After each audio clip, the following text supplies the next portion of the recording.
I think there's a strong correlation, and oftentimes the people I meet that are very successful also have some sort of regimen to their fitness.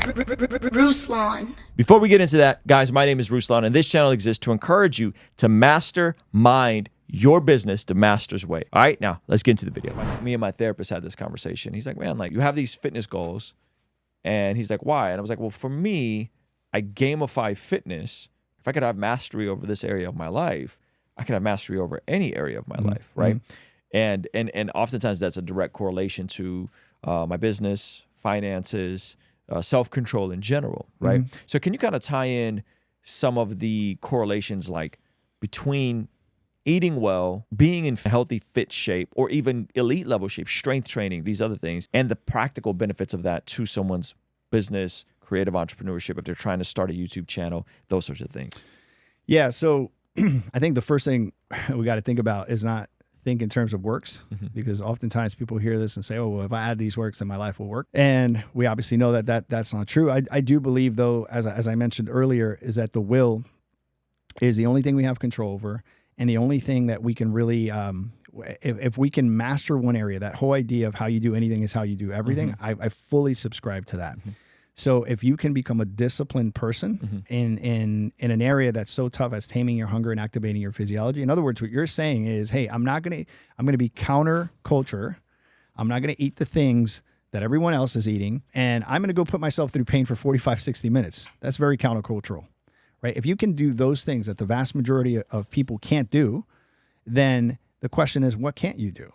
Right? In other words, doing hard things is good for us. Yes. And so if we can train ourselves to do hard things at a basic level, then we can take that from micro to the macro. Yeah. Yeah. 100%. Yeah. And then we can get into aspects of maybe your income isn't where you want to be, or your business isn't where you want to be. And the reason why that is because you have a skill deficit. There's a deficit in your skill set. There's a deficit in your ability to build relationships. Sure. Right? There's these deficits. And so doing the hard things is how we fill that gap of that deficit. Because if I can get lean and I can get shredded, well, I can learn Facebook ads, or I could learn how to create this thing over here. I could learn how to use a 3D printer. I could fill in the blank, right? And so I think there's a strong correlation, and oftentimes the people I meet that are very successful also have some sort of regimen to their fitness and a plan for their fitness. Yeah. So I live in South Florida, and when you go to places like Boca, Jupiter, which are very affluent areas, you look everywhere. And every single person, you see a common denominator. You see expensive watches, and everyone is fit. And, you could say, well, they have the disposable time to go do it. But I think there is a correlation between getting fit and actually doing well. I've always said that. I've had a lot of theologians push back on that. And like, nope, absolutely. The flesh contributes nothing to your spirit and to, you getting ahead in life. And I disagree with that. And my perfect example of that is Arnold. I mean, Arnold has been interviewed in several places where he said, they asked him, what are the keys to success? And he says, I took such a complex endeavor like bodybuilding. He says, and then I transferred that to acting, and then I transferred that into politics. And he said, all I did was take bodybuilding concepts and just transfer them over to these different realms, and I succeeded. That's so interesting, because this is how I always thought about it, is doing the research. I read a stat where you're statistically more likely to be a millionaire than you are to have abs. Because there's 15 million millionaires in America, net worth millionaires, right? You take their assets, you deduct their liabilities. On paper, they're millionaires. I mean, I have $1 million in the bank, but they're net worth millionaires. Right. And then there's only, I want to say, under 50,000 elite level athletes that are walking around at like sub 20% body fat if you're a man, and whatever, right? Was it where the abs show for women? Sub 25%, something like that? Yeah, lower than that. So athlete status for women is under 17. Under 17? For athlete status. Okay. Women. Yeah. And so I always figured if I can get abs, which is statistically harder, then I could become a millionaire. Yes and no. Okay. And here's my only pushback on that. Okay, pushback. So yes, you can suffer, and conquering anything means you can suffer well, right? So you can suffer well. The problem is there are so many bodybuilders that are broke. This is also true, right? And they look like $1 million. Yep. They just don't have them. Yep. They don't have the $1 million. Yep. And then you wonder why. Yep. And it's simply because they have channeled all of their energy in one area and one area alone. Right. But the idea and the thing that our overall mentorship program talks about is discipleship.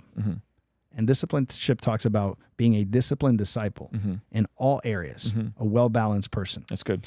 And so that requires intentionality, and that requires being very strategic, and that requires being very honest with yourself and saying, what am I not good at? And what am I really, really good at? Yeah. And what am I not good at? And then being able to strategically transfer those strengths to the weaknesses. That's good. And then being very patient with yourself and learning that growth takes time. Yeah. Well, I think there's also a difference in someone that is a professional athlete or an elite level athlete. Maybe they've always been an athlete. And someone like myself that like I played basketball as a kid. And then as an adult, I'm like, oh, I'm going to master this because it's a means to an end to learn how to do hard things to master other areas. Right. You know what I mean? Yeah. And so like, I think like a buddy of mine who I'm going to train with, like he's a professional fighter. So like, he's broke. He's going to be broke for a while until he really gets popping in MMA and that whole thing. Right. So I'm saying I think that's different than the guy that's like, hey, I'm 25, I'm 30, never been an elite level athlete, never played D1 ball, never did these things, but I'm going to make a pointed effort to lock in on these aspects. Yeah, it's just where you channel your energy. Yeah, that's it. I mean, I think when you can look at it that way, I think that if you have that baseline and you look great and you've mastered that, if you mastered any area, like I talk to people all the time, physicians and lawyers that come onto my program, and they're like, I've just never been fit. I'm like, man, you passed the bar. Yeah. You're a doctor. Yeah. You've been in school for 10 years. Yep. What can't you do? Yep. So it's taking our strengths and bringing it over to our weaknesses and being able to do that very strategically. And that's where people fall short. Yeah. Is a strategy part. Yeah. Because you can have great intentions, but if you don't have the right strategy, you're not going to go anywhere. Tell me how you feel about this parallel. I talk a lot about goals and breaking goals and dreams down into daily non-negotiables or weekly non-negotiables. And the thing about non-negotiables and in making them daily is it's not always a one-to-one. I control the inputs, and I do enough inputs, eventually something good is going to happen. But I don't have all control of all the variables. So if I'm a farmer, I go out, I sow the seed, I work the land, I pull the weeds, I make sure there's fertilizer. Ultimately, God still has to send the rain and the sunshine, right? Would you parallel fitness and business in that regard? It's like, hey, we can control the things we can control, but you may have some sort of thyroid issue that you didn't know about. You may have different genetics that you may not know about, and it may take longer or be harder for you to get the same types of results. Yeah, I mean, I think God created physical laws. I think if you work hard, you'll reap the benefits. I think that for me, it's been both sides. I'm a former professional athlete, and I had this burning desire after my career ended tragically at 23 to do things right. And then I had to take inventory of my strengths, right? And so I went in and I did that, and I came up with 3 concepts that are, by the way, they're pillars to our program, which is clarity, getting super, super clear on what you want and why you want it, right? That's the most important thing, and that's where most of the work goes because people always have superficial whys, but when you can actually hit a why that hits on your heartstrings, then that's going to propel you forward regardless of what's happening, right? So having clarity. I had that clarity when I was a kid. I wanted to play pro ball. Once you have that clarity, now you can go into what you were talking about, the inputs, which we call discipline. And that's the word everyone hears and they cringe when they hear it. But the truth is, it's just the ability to actually carry out specific habits consistently regardless of what happens, right? Say that again one more time because that's a great definition for it. Yeah, so discipline is just being able to execute on daily habits regardless of what comes your way. Come on. That's good. That's good. And so, you have those very, very specific, like these are the things that have to happen. These are non-negotiable. They have to happen. And then there's the word consistency. Right. And then consistency simply says that, okay, now you have your clarity. Now you have your why. Now you have your habits. Now you have to understand that just like the bamboo tree, which, the farmer goes out and waters and puts seed and does all those things and doesn't see anything for 5 years. And then within 7 months, that bamboo tree grows.